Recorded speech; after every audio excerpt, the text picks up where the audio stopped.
It has been a while since we got together as a large group like this. It is nice to see everyone. Hope you're doing well. It's 8:34. I think our goal is around 9:05, maybe a couple minutes after that. But we're trying to be sensitive of your time. And it's we just finished Rosh Chodesh Nisan. It's a big day. We sprung forward, and I was able to share with a couple of bar mitzvah celebrations over the course of this past week, something meaningful around the pasuk Shamor et Chodesh Ha'aviv. We're told that it's actually in our control to decide when Pesach is. We don't just allow things to happen, but Shamor et Chodesh Ha'aviv is basically a command to make sure that Pesach is in Nisan, which I think is license or even a directive to not just accept things as they are, but to partner with HaKadosh Baruch Hu and to do something about the situations that we find ourselves in. We were able to mark a meaningful milestone last week in school on March 3rd, both of the academy and the high school. We marked that day. Exactly a year since our school was closed and since we began to try to navigate this pandemic. And I think that we gather here tonight. I believe yesterday was, or Friday was the 111th day of our school year. We gather here tonight right after Rosh Chodesh Nisan, with a tremendous sense of gratitude for having gotten to this day and for having gotten to this point and for having understood that we can't control everything, but that we can try to partner with HaKadosh Baruch Hu to do what we can. It was a day of reflection and a time of reflection, I think, for all of us, and at the same time, a time of Hakara HaTov for what we have and for what our children have been able to have over the course of this year. I want to take this opportunity to thank so many people who made that possible. To begin with, to thank our incredible faculty for getting us to this milestone, for getting us to this point in the year. I think that most of us did not necessarily feel confident that we would get here, and we're very grateful to the faculty, to the staff, to everybody that has truly been heroic to get us to this point, and to be able to be grateful for that as we go into the Chag, which is all about Hoda'ah and all about recognizing what we have, to be able to express gratitude to them, to be able to express gratitude to our lay leadership, to our doctors who we'll hear from tonight, to the volunteers who have made literally hundreds and hundreds of vaccine appointments for people who are eligible over the past couple of weeks and months, and to so many, and to our students who have been heroic in terms of making sure that we have a good and healthy and safe environment for a unique school year. Tonight, I'd like to spend a couple of minutes, Avi, if you don't mind sharing. We'll kind of go off and on the screen share for a moment. A couple of slides just to give you a sense of what we're trying to do tonight. We'll have you can go to the next one. We'll have a brief update on the academy, on the high school. Then we'll go to our doctors, to Dr. Rocker. We'll hear perhaps from Tina Lerner, who's been talking a lot about the vaccines, and all of our medical team has truly been incredible, and we're very grateful to them for literally around the clock. Of course, our nurses, and to the team of doctors who have been guiding us throughout all of this. Just to give you, and this is not the time to go into detail, we will find opportunities to do that. If we can go to the next slide, just a couple of things around the academy. I think I mentioned 111 days of school. We have, thank God, I think we've been basically saying over 90% of our students have been in for over 90% of the time, and that is something that we did not take for granted. The majority of our teachers are now vaccinated. We don't have the exact number, but I believe it's over 80% who have completed their vaccination cycles, and that is continuing. Teachers, staff, everybody that's eligible, that's working with kids, we are continuing to encourage them and to make it possible for them to get those vaccines so that our environment can be safe. You'll hear a little bit later about the 12 to 18-year-olds, 12 to 16-year-olds, where those are not yet approved. And we are actually hoping that the spring post-Pesach will bring some changes in order to be able allowing us to be able to do some things safely. We're talking about some spring sports. We hope to have some baseball for grades 5 through 8, perhaps some basketball, certain things that we're working on, but really trying to figure out ways to get kids moving, to get people outside, to get people kind of re-entering into what we're used to. And we're excited about being able to do that in a safe and responsible way, being able to communicate those things to you, plans around potential trips, around plans for graduation, etc. We hope to find the opportunity to share those things with you as they develop. Everyone's been great. This is not a year for much advanced planning, so we haven't been doing so much advanced planning. We're trying to give the information as it comes up, but we are hopeful that we'll be able to between now and the summer, and then of course between then and September, to be able to do more and to minimize some of the restrictions that have been upon us since we opened in September. We've used the term adopt it or drop it, silver linings, trying to think about all the things that we learned from this year, whether it's parent-teacher conferences on Zoom or some of the space changes that we used or some of the homeroom classes that we had in the academy that we weren't used to, and or maybe the start of the day at the beginning of the day, the center time the lower school has had, the kind of the slower start to the day, the different kind of less frenetic pace to the day. There's a lot that we've learned from the over 100 days that we've been in school this year, and certain things that we will probably keep going into the future. And that's really what we're working on now. This is, from March through June is really about of course, trying to maximize every second of this year, but also as we think about plans for next year, whether it has to do with class sizes or structure or schedules, and everything in between, to be able to make those decisions, work with our teachers on making them great, and communicate those things to you over the course of the next few months and beyond. So I'll just end where I started. Really, thank you to you, to all of you.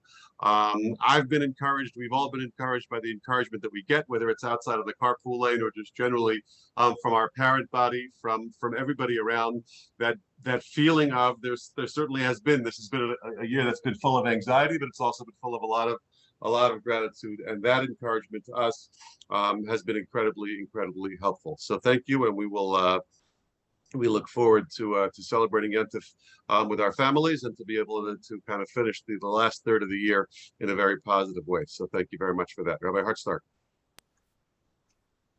Thank you, Rabbi Krauss. Good evening, everyone. I guess I'll pick up where Rabbi Krauss ended with an expression of Hakarat Tov. Sorry that you hear that one more time, but I think it's really important to say it out loud. Just first of all, Hakarat Tov to HaKadosh Baruch Hu.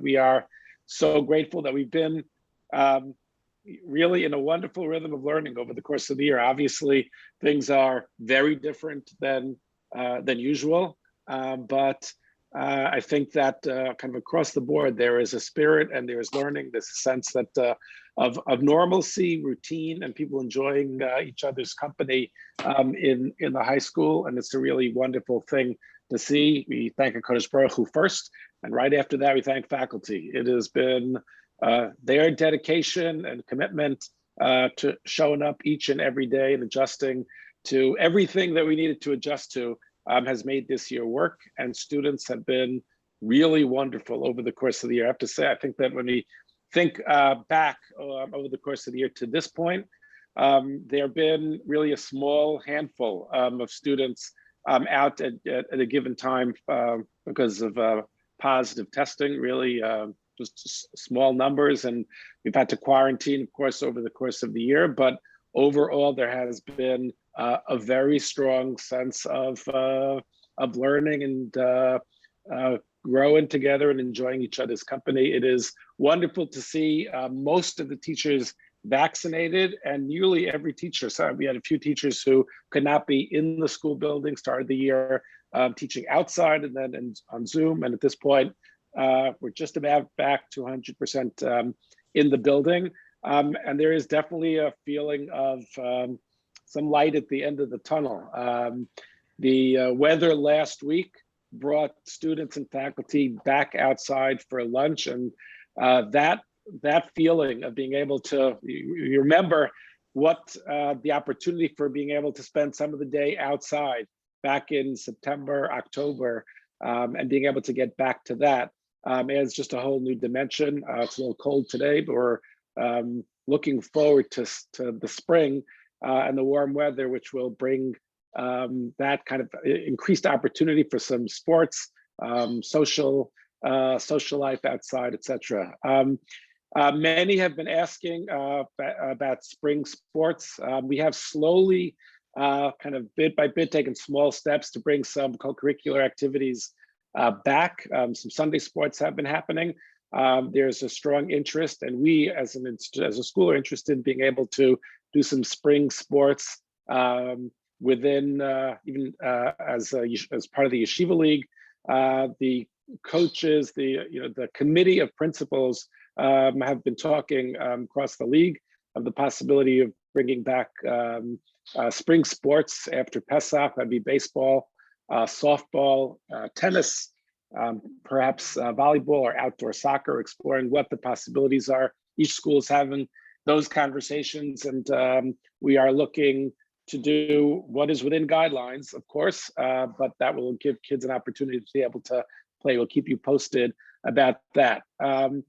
We are planning on keeping the current rotation to the end of the year. There's a question that's been raised. Seniors are in class and in the regular rotation until a couple of weeks into May. But after that, they are actually in senior exploration, which opens up some space in the building. Our assessment has been that now that we are in a routine that works well and kind of has a rhythm to it, and after seniors are out, there'll be about 3 weeks or so left of classes. After the Yoms, we are planning for Yom HaShoah, Yom HaZikaron, Yom HaTzmaut. And after that, seniors will be out in senior exploration. We still plan on maintaining the Zoom rotation as we have up until this point through the end of classes. We are thinking, as Rabbi Krauss mentioned earlier, we in the high school are also spending a lot of time. This is, we're pretty invested in thinking about what the takeaways are. I guess I should split into two parts in terms of thinking about September.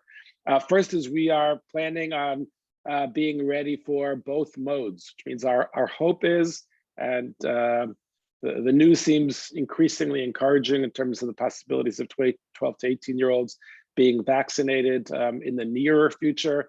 We would love to be back in school, all grades in September. We are going to keep our building in the same physical setup as it has been up until this point, so that we will be ready in case we need to start the year similar to the way that we've been managing this year, but we'll be prepared for both of those possibilities. That's kind of the short term in next year. We are also spending time thinking about the longer term. I do think that there's a lot to learn from the experience from this disruption that we wish we didn't have, but it's actually highlighted lots of different possibilities. We have sent out, Rabbi Kroll's worked very thoughtfully in terms of putting together surveys to gather information. We've shared with faculty. Last week we shared with students, and it is great actually to have the data, ask them questions about the dismissal time and trade-offs in terms of getting out a little bit earlier. We've had a longer pass time between classes this year, as opposed to, in contrast to earlier years.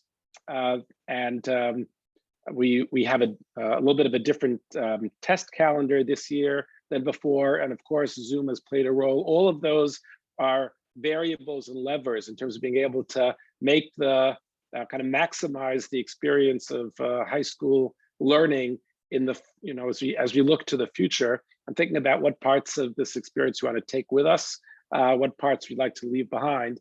And a survey will be going out to parents as well. I want to bring your attention to that now, so that when you receive it, you should please keep your eyes open, looking for an email, and we very much would appreciate your feedback so that we can ourselves be thoughtful in terms of preparing for the future in terms of what parts of, again, this experience we'd like to take with us. So we are excited and looking forward to great learning after Pesach, and grateful to have gotten to this point. We're going to share a little bit about just a couple of reminders. Avi, you can move to the next slide, please, about safe return to school. We've sent this out in an email, but just quick reminders. Our plan is to follow after Pesach similar protocols to what we've done over the previous vacations, which is the last day of Pesach, last day of Yom Tov is Sunday. Monday is on the calendar as a travel day. That will also be a testing day, as we've done over the past breaks. We're going to do that all on Monday, and we're grateful to the team who've put that together in the past breaks and preparing for the next one as well. Tuesday will be a Zoom day as we wait. That'll be the first day back for classes, but the academy and the high school will be on Zoom as we await test results. And we plan on, God willing, starting in-person learning on Wednesday, April 7th. The significant difference this time is anyone who's 2 weeks post full vaccination does not need to be tested and is able to return straight away. So I see that later in this meeting, we're going to share, my doctors will share guidelines in terms of how to think about this Yom Tov, make sure that we are not letting up and still being careful and safe. But that's the schedule for our return, God willing, after the Chag. I'll hand it back to Rabbi Krauss.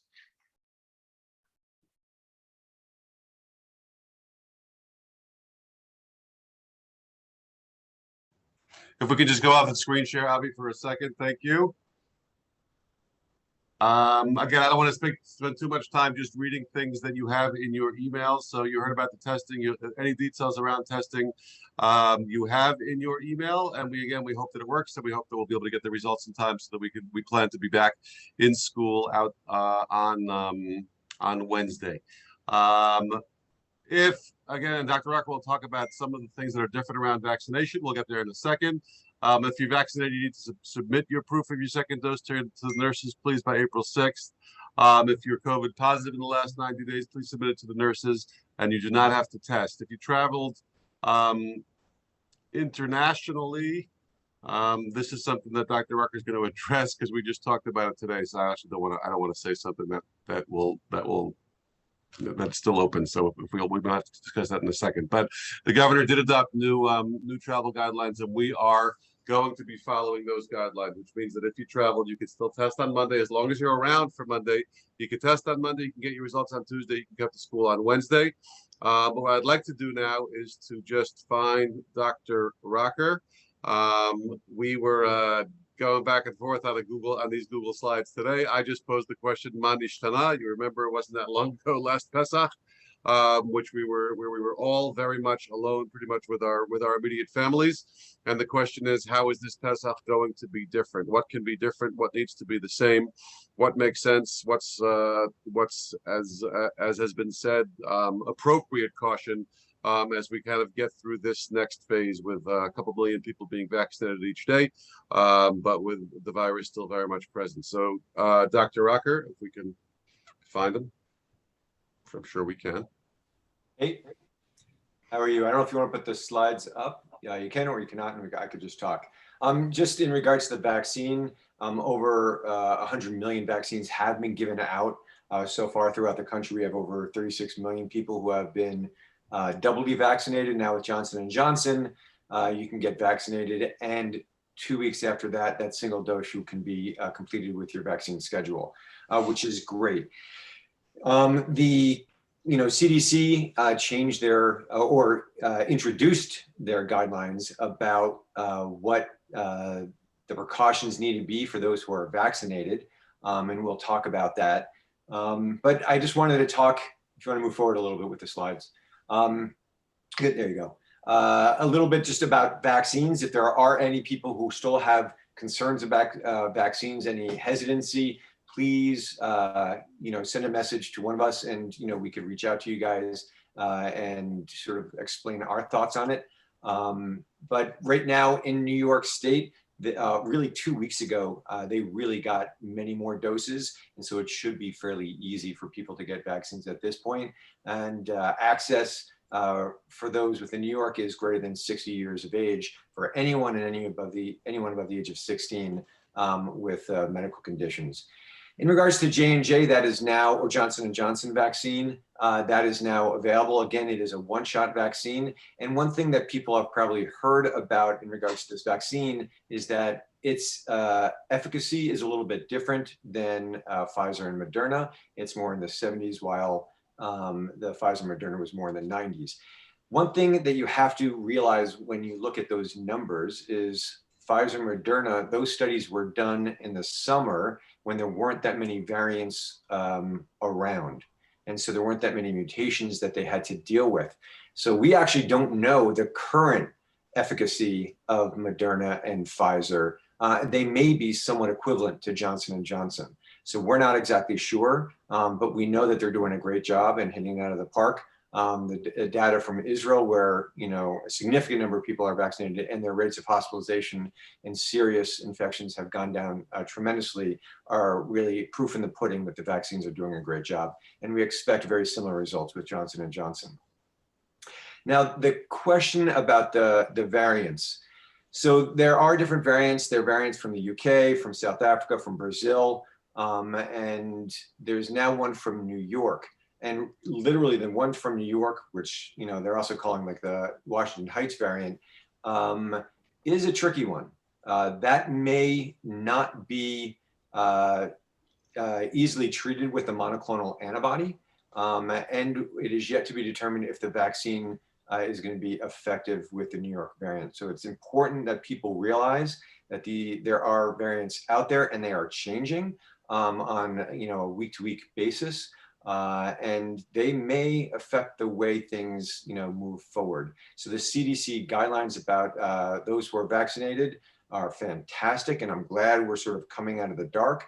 But recognize, there may be some steps backwards that we have to take. So just, we will inform you guys about that. But right now, we're happy with the CDC guidelines. Another thing I want to mention to people.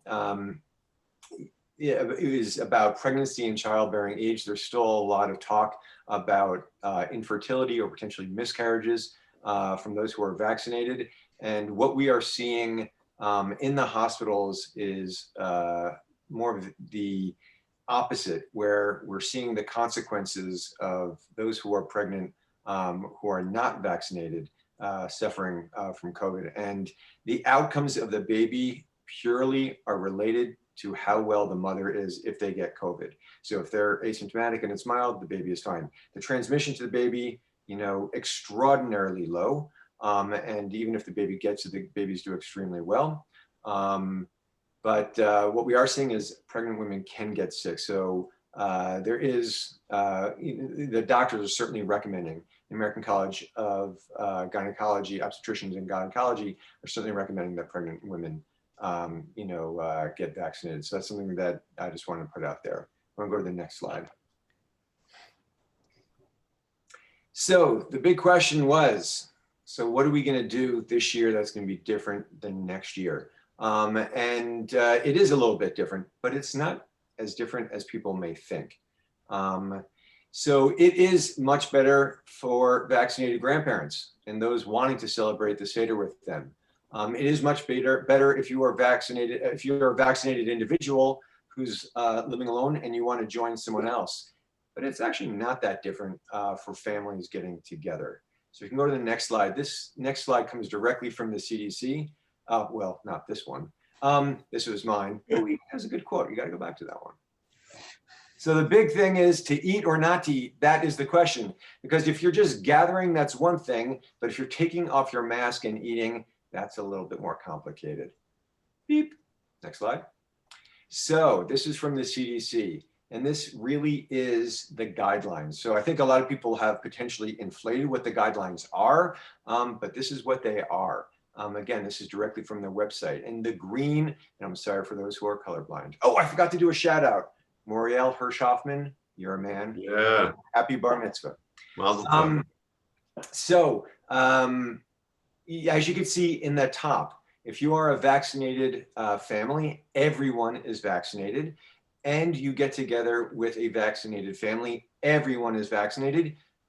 Like, that's a party. You could get together, shmura matzah, wild, everything, no masks, you can gather, and social distancing isn't as much of an issue. Now, next one, vaccinated group. Probably the most realistic or practical are grandparents. They can get together with an unvaccinated family as long as all those people in that unvaccinated family are low risk, right? So they can come together, and because it's a low risk for those who are vaccinated, and it's low risk for those in the family, you could also do that unmasked, eat, and you don't necessarily have to social distance in that environment. And that's it. The rest is below the line. So families getting together who, maybe one of the parents are vaccinated, but the kids aren't, or maybe, or one of the other parents isn't, and you're getting together with an equivalent on the other side, that can't get together right now without still wearing a mask, having ventilation, keeping distance. So I just want people to be very, very clear. What is classic is like, hey, we invited a great family that we love and always have done Pesach together. Our relatives are, our cousins or whomever, getting together. Unless everyone's vaccinated in one of those families and everyone is, and in the other family, everyone is low risk, then that's not a situation that the CDC says that is a safe, situation. So that kind of summarizes the full picture of in regards to Pesach. So if you have, an uncle who's vaccinated, grandparents, who are vaccinated coming into your home, that's doable. But otherwise, as you see below, it gets a little bit more complicated. And Josh, can you clarify vaccinated and clarify low risk a little bit? Yes, so vaccinated means that you have gotten either Moderna and Pfizer, both vaccines, and you're 2 weeks out, or you've gotten Johnson & Johnson and you are 2 weeks out. That is what we are considering vaccinated, not got a vaccine. That is fully vaccinated and now safe. In regards to high risk, they consider a high risk elderly, and usually when they use that term, they're saying above the age of 65. They are saying within high risk as well is pregnancy. And they are also saying within high risk is those with pre-existing conditions. Those are the direct, themes within the CDC. Thank you. Thank you. And so again, for those who are vaccinated, there are some, limitations. And so it's important, again, I don't want people to think this is a free for all, we can just get together. And, I also know practically people aren't going to completely follow this, right? And we shouldn't ignore that. But recognize that there is risk in this. Being vaccinated is very important. What we know from the data from the vaccinations, when we say there is, 95% efficacy, what we are talking about is not getting severely ill from COVID. It doesn't necessarily tell us that if I am exposed to COVID, I may carry it and I may give it to someone else. We don't have the full data on that. There is some preliminary data from Johnson & Johnson that it is around 65% reduction of passing it on to someone else if you're exposed to it. But in regards to Pfizer and Moderna, we don't have good data on that. In about a month, we'll have more information about that. So if you are vaccinated, you may be safe, but you could potentially expose someone else to it. What they say, the CDC, and we have to recognize this is a little bit political and not 100% medical, that if you are fully vaccinated and you are exposed to someone who has COVID, you do not need to quarantine anymore, which is great. Again, it is a positive incentive to get vaccinated, but we still don't have clear data that they can't pass it on to someone else. We know, and we suspect it to be a low risk situation. We expect them to, if they carry it, it's low viral load, and they may not be able to pass it on, but we don't have that data 100% with us just yet. If you could talk a little bit about what we're adopting regarding travel. I know we had some conversations around that. So we're testing after travel. We're not requiring the quarantine once it was dropped by the Department of Health. So, I mean, as you mentioned, in regards to domestic travel, we are not asking that a quarantine has to be done. In regards to return to school, we are saying that you need, to test. I don't think we actually clarified the international travel as of yet. The CDC says that if you internationally travel, you definitely do need to test when you come back. Some places say, that they, the CDC basically saying that they recommend that you quarantine. And I think we'll probably give some messaging out about that. We'll clarify that afterwards, because we all the doctors have not all weighed in on that, so that's fine. But I think most people are if they're traveling, they travel domestically. Obviously, some of the questions are coming in. People are traveling or not traveling. They might be gathering with 20, 30 people, and yet and obviously Pesach is over on Sunday night. The testing is Monday. We're getting back together on Wednesday. Again, if you could just talk about kind of the thought that went into that in terms of, because I know that we did have discussions about that. One of the options was to close for the week or to Zoom for the week. We didn't want to do that because we're trying to maximize in-person learning. But I know, the doctors were certainly batting that back and forth. Sorry to put you on the spot, but wasn't sure what the question was within that. Question was, there's some people are asking about the kind of coming back right after Yantif, if you were together with other people, if you're traveling on Yantif, and that test on Monday, the confidence that we have on that test on Monday. Right. So I think most of the exposure that people are going to be having is, if they aren't, and what we talk about is using abundance of caution. If they are a little bit more cavalier during their seders, that is, because again, indoors, masks off, closed space, that's the highest risk. And we do know that the seders, we're talking about, I think it's, 9 to 10 days afterwards that we'd be in regards to getting to school. So we know that's a safe distancing to a certain extent. And then we just like any other vacation, we're hoping that people, Right. practice safe practices, during, Chol Hamoed, and then it's just like any other vacation. Right. So we're obviously the same thing as we did, as you said, we're obviously asking everybody to be responsible, and therefore that's allowing us to test on Monday. If people are not responsible, they just come back. That's going to, put the community at risk, because Monday would be only a day or two after the latest exposure with whoever you were together with over the last days of Chag.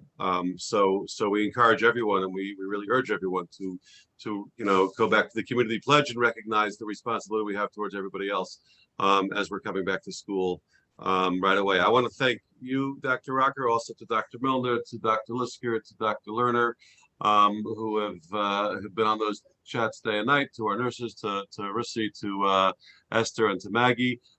We were fortunate to hear from Dr. Barzev, who is a new parent of the school, who's been deeply involved in the vaccine work through his work at Johns Hopkins.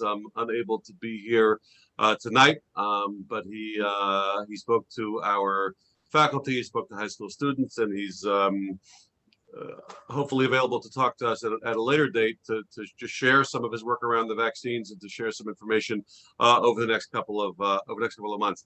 I hope she forgives me. Tina Lerner shared, it's going viral, Riverdale Minion. There's about a 60-minute YouTube, which we can perhaps share the link. If somebody has it, please share it, because it's great and it's helpful and it's informative in terms of all the work that Tina has done around the vaccines and sharing that information with our community. It's just a good resource to have. And if anybody wants to spend some more time on that, you are welcome to do so. Rabbi Hartstark, what did we miss? I think we're good. There was a question, actually, a few people asked Dr. Acker about, I don't remember if we asked this, about people who are, if those who are vaccinated can still carry and pass along the virus, why is it okay to have them return to school without testing or quarantining? I understand that question. We know that, again, from Johnson & Johnson, there is reduction. We don't know the transmissibility of, those that are there. And that's something that we can consider, but this is following what the CDC is saying, that even if you are exposed, you do not need a quarantine. So our recommendations are consistent with what the CDC is saying. Okay. Thank you. Sorry, just I want to make sure I don't miss anything before.